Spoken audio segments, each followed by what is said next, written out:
पति अपनी पत्नी को लेकर आया।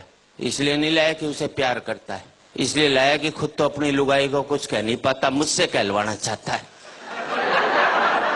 भाई मर्द के बच्चों तो खुद बोलो अपनी लुगाई को, वहां सबकी टैं बोल जाएगी। कई बार तो मुझे ऐसे लगता है जैसे इस देश के पतियों ने मुझे सुपारी दी हुई हो कि हम तो कुछ नहीं कहेंगे, तू कह दियो हमारी तरफ से। या देखा जाए तो इस देश के पतियों का मैं अम्बेडकर हूं। ये बेचारा शोषित समाज जो आज तक ऊपर नहीं उठ सका, इसको मेरे जैसे ही संतों की आवश्यकता है। इस देश के पतियों को एक संत मिला है, इसके लिए उसका स्वागत कर सकते हैं। बोलो पत्नी नहीं देखे बस इस हिसाब से ताली बजाओ। और वैसे भी देखा जाए तो आजकल मार्केट में बहुत संत घूम रहे हैं, और दूसरे शब्द में कहूं तो मार्केट वाले संत घूम रहे हैं। जिस संत के पास जाओ एक ही बात कहेगा, माया त्याग दो। बोले क्या करें? बोले मुझे दे दो।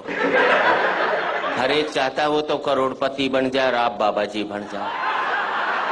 लेकिन मैं इतना ही कहना चाहता हूं, अभी मैं अमेरिका गया, मैंने वहां देखा पति पत्नी बहुत प्यार करते हैं। सड़क पर चलते चलते प्यार कर लेंगे, ट्रेन में बैठे बैठे प्यार कर लेंगे। हिंदुस्तान में तो पति सारा घर में प्यार नहीं करता, बाहर की तो बात छोड़ दीजिए।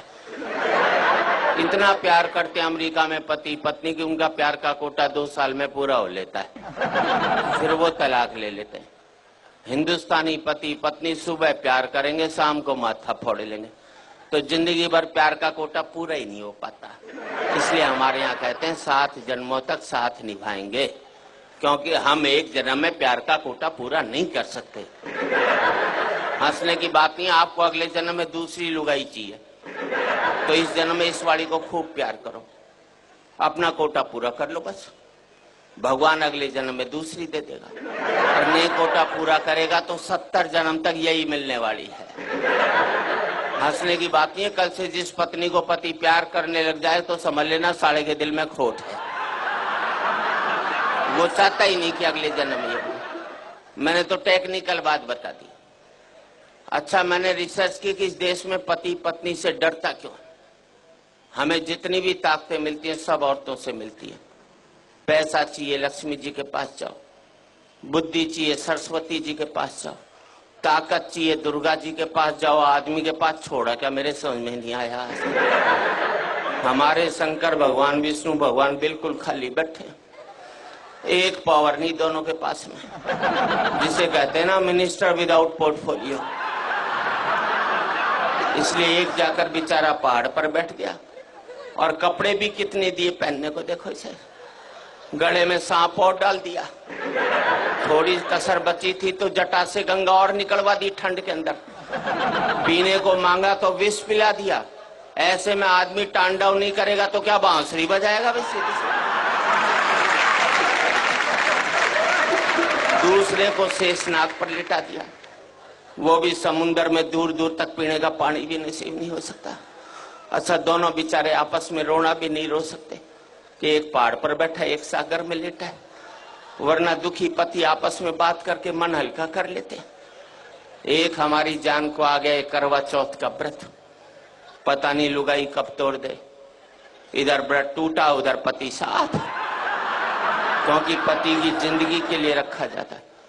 इस देश में 100 व्रत ऐसे हैं कि पत्नी नहीं रखे तो पति की सेहत खराब हो सकती। एक व्रतशाला ऐसा नहीं बनाया जो पति नहीं रखे तो लुगाई के जुकाम भी हो जाए। तो हम तो बल्ला भी नहीं निकाल सकते। अभी करवा चौथ को घराली बोली सोने का सेट दिला, मैंने कहा मैं तो नहीं दिलाता। बोले व्रत तोड़ू के? अंदर से रोटी ले आई, बोले ला रहा है कि अभी खाऊं? मैंने प्राण जाएंगे ले आया। विदेशों में करवा चौथ के व्रत होते नहीं, इसलिए वहां तलाक हो जाते। अभी मैंने ब्याह की 25वीं वर्षगांठ मनाई, अमेरिका में होता तो 25वीं लुगाई की मना रहा होता, करवा चौथ नहीं होता ना वहां।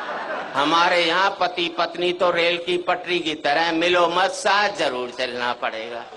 अलग इसलिए नहीं हो सकते कि बच्चे स्लीपर बनकर दोनों को जकड़े हुए हैं, ना इसको इधर जाने देते ना उसको उधर जाने देते। अच्छा, इस देश में हर एक पत्नी पति को एक धमकी जरूर देती है।